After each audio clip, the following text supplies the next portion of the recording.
Usually when we look at blueprints for a utopian society, there is this expectation of extreme precision. Right, like looking at an architectural schematic. Exactly. You expect detailed maps, comprehensive lists of laws, strict hierarchies, defining exactly who reports to whom. The engineering of human behavior, essentially, drawing very clear, very rigid lines around, what is allowed, what is forbidden. Yeah, and how society actually enforces those boundaries.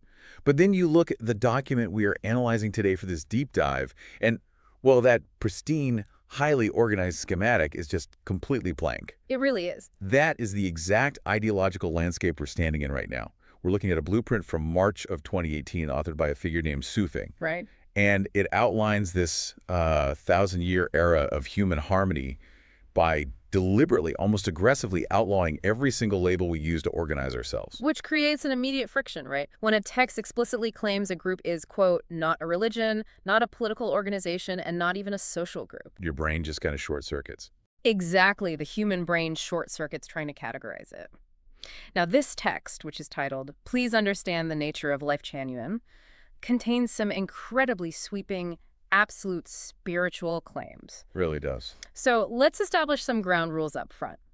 Our goal for this deep dive isn't to debate the theological validity of these claims or, to endorse them. We are just here to impartially map out the architecture of this worldview. Right, we're just laying it out for you. Exactly.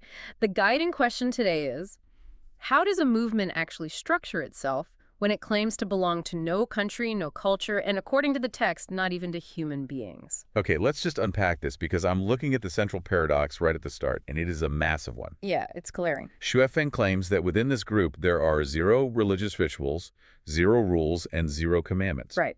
Yet in the exact same section, he lists Jesus Christ, Buddha Shakyamuni, and Celestial Laozi as the group's instructors. Yeah, it's quite the lineup. Right. My brain immediately categorizes that as a syncretic religion. It feels like he's trying to borrow their massive historical authority without carrying any of the, institutional baggage that comes with them. He is deliberately stripping away the dogma. But to understand the mechanics of how this group actually operates, we have to look at its stated ultimate goal and the specific role Su Feng assigns to himself. Okay, so what is the mission? The text states the primary mission of Lifechanyuan is to revere the greatest creator, revere life, which is capitalized, by the way, and revere nature. Sounds pretty standard so far. Right, but the operational purpose is highly specific, yet really cryptic. The text says the purpose is simply to, quote, reap the ripe crops. Reap the ripe crops. I mean, it sounds agricultural, but there's a clear implication there about readiness, isn't there? Absolutely. Like, a ripe crop is something that has already finished its growth cycle in the messy soil of regular society and is just waiting to be harvested. A harvesting of souls, essentially. And the text goes on to say that the byproduct of this reaping is the creation of a brand new mode of life for humanity. A byproduct. Yeah, the actual goal is the reaping. The result is a 1,000-year period of perfect harmony. Harmony between humans, harmony between humanity and society, and, harmony with nature. And this millennium is what they call the Lifechanyuan era. Exactly. So we have a millennium of perfect harmony as the ultimate goal. And who is leading the charge? Because this is where the source material throws a total curveball. It really does. Su Feng describes himself as the messenger of the greatest creator. He claims to be the incarnation of gods, Buddhas, celestials, and saints. That's a heavy resume. Right.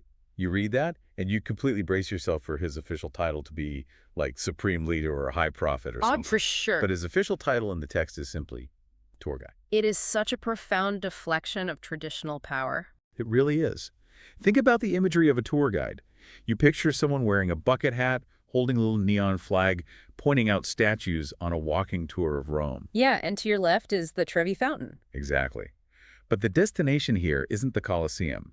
The text says Su Feng's duty as a tour guide is to guide individuals who he calls Chanyuan celestials to otherworldly destinations. He names places like the 1,000-year world, the 10,000-year world, and the Elysium Celestial Islands continent. It's literally spiritual tourism, stripping away the intimidating titles in favor of someone just, showing you the route. What's fascinating here is why that specific framing is mechanically brilliant for a utopian blueprint. How so?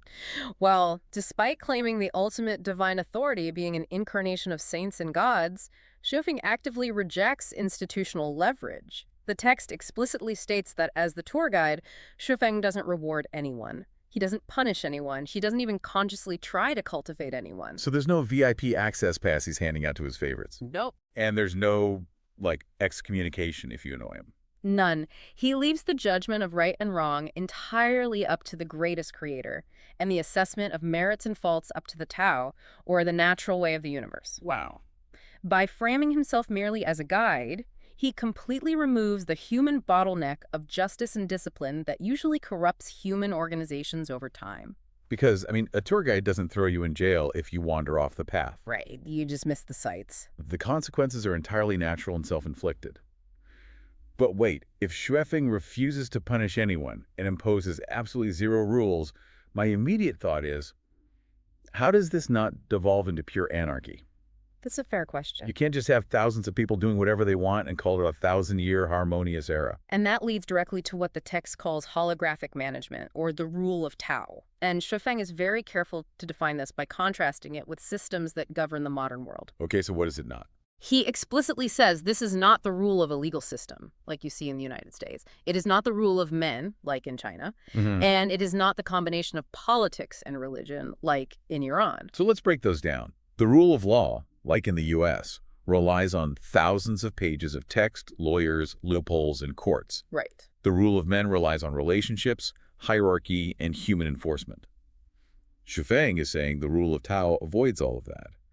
But how do you actually enforce the rule of Tao among real people without a court or a leader handing down verdicts? You implement what the text calls the Superman philosophy. The Superman philosophy. Yeah, and this is perhaps the most uncompromising element of the entire text.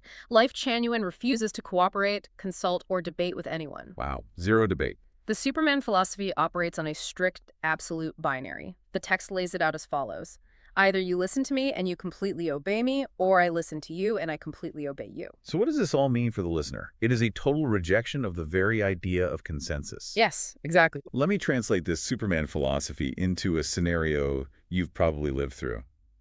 Imagine the most extreme version of a group project at work. Oh, everyone loves a group project. Right. Normally, you sit in a conference room, you argue, you compromise, you take my intro and your conclusion, and you mash them together into something nobody truly loves. A classic compromise. The Superman philosophy outlaws that entirely. You either do the project entirely my way, and I take 100% of the blame if we fail, or we do it entirely your way, and you take all the consequences. There is absolutely no design by committee. And if two people simply cannot agree on who leads and who follows, the text provides a brutal but highly efficient solution. Which is? You simply follow your own separate paths and mind your own business. The text is so blunt about it. It says, quote, everything is clear, so we do not discuss, argue, or debate with others. If we connect this to the bigger picture, think about the profound psychological appeal this holds for a moment. Yeah, it sounds almost relaxing in a weird way. It is. Modern society is completely saturated with debates, gridlock, negotiations, and just the exhausting process of trying to convince other people that your worldview is correct. You spend half your energy just trying to get other people on board with your ideas. Exactly. Friction causes human suffering, and modern democracy, by its very design, requires friction. Right.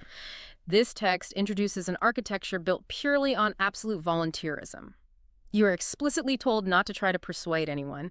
It is a radical mechanism to eliminate conflict at the root. Because conflict comes from trying to change people. Yes. Conflict arises from the friction of negotiation and the attempt to control others. The Superman philosophy removes that friction entirely.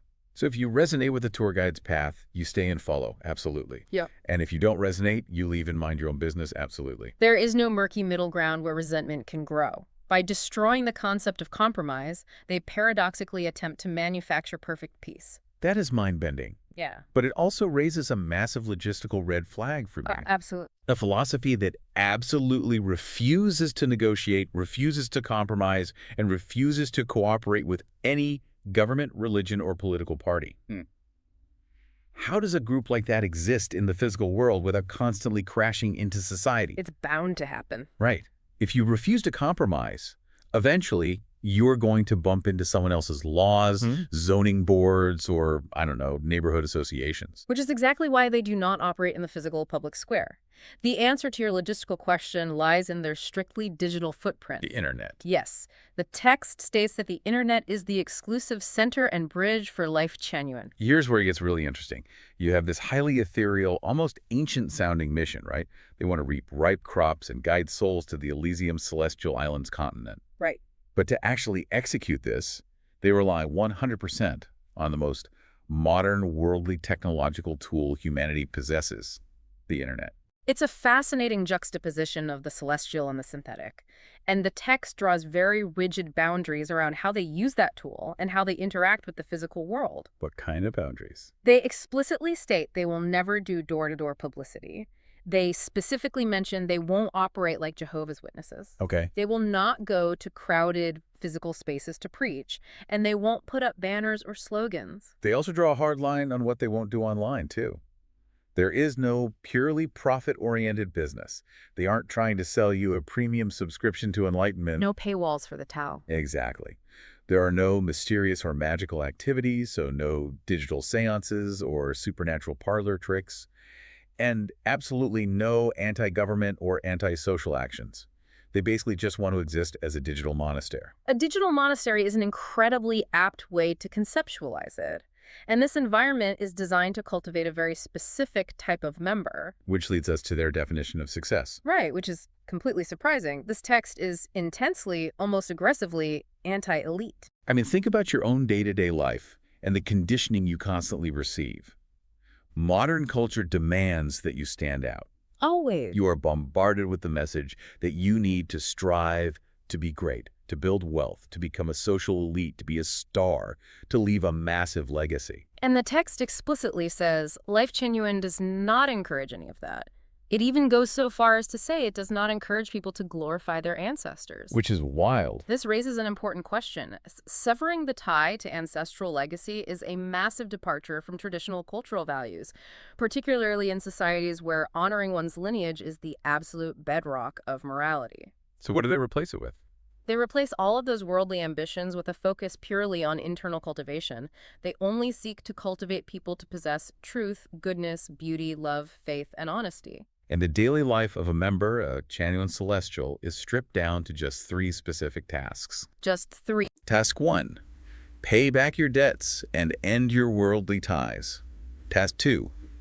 Accumulate merits and virtues through dedication. And Task 3.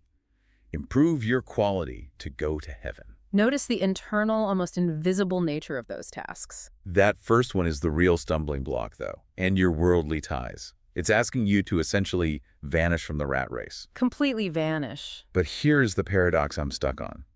How do you use the internet, the very machine that ties us to the world, through social media, bank accounts, 24-hour news cycles, and constant communication to end your worldly ties? It's a great point, and they do it by completely changing the nature of your engagement with the digital infrastructure. How so? In modern culture, we use the internet to build a brand, to accumulate followers, to engage in flame wars, to insert ourselves into global narratives, right? Yeah, to be seen. Lifechanyuan asks you to use the internet purely as an informational conduit for spiritual cultivation. You use it to detach. You don't have to build a physical commune deep in the woods to separate yourself from society anymore. You just log off the culture. Exactly. You can achieve supreme individual isolation while staring at a screen, operating under the rule of Tao rather than the rule of the algorithms. The text even says that only those with, quote, great blessings, great fortune, and a great fate will become members. So it's elite in its own way. It's framed as an exclusive club, yeah, but the price of admission is dropping every single ambition that society tells you makes you valuable. It is a total inversion of what it means to be successful. It really is. So, to summarize our journey today, we set out to map the ideological architecture of this 2018 text impartially, and what emerges is a remarkably cohesive, if radical, utopian blueprint. Driven by a cosmic tour guide. Right. It is designed to eliminate human friction by eliminating human institutions entirely. No laws, no rituals, no democratic debates, no physical footprint, and no desire for societal influence, just an individual, a tour guide, and the internet. Which brings me to a final thought I want to leave you with, drawn right out of a profound metaphor buried in the text. Okay, let's hear it. Xuefeng writes about divine judgment, which he calls the heavenly robe. He says this heavenly robe is, quote, seamless. It covers everything perfectly, missing nothing. It's absolute, right. But human consciousness, human law, is fundamentally flawed because it cares about one and forgets the other. That's a great line. Isn't it? Our attention is naturally fragmented. We were easily distracted, we play favorites, we create loopholes, we make exceptions based on our own biases. We're human. Exactly. So think about your own capacity for focus and fairness. If human attention is naturally that fragmented, is a community built on zero rules, zero negotiation, and pure volunteerism actually the ultimate test of human nature? It's a fascinating thought experiment. We started by talking about that blank architectural blueprint. Living without the lines drawn for us is a terrifying prospect. How would you fare in a system where you can't blame a bad law, you can't blame a corrupt committee, and you are forced to choose? Are you completely responsible for all consequences, or are you completely obedient with absolutely no middle ground to hide in?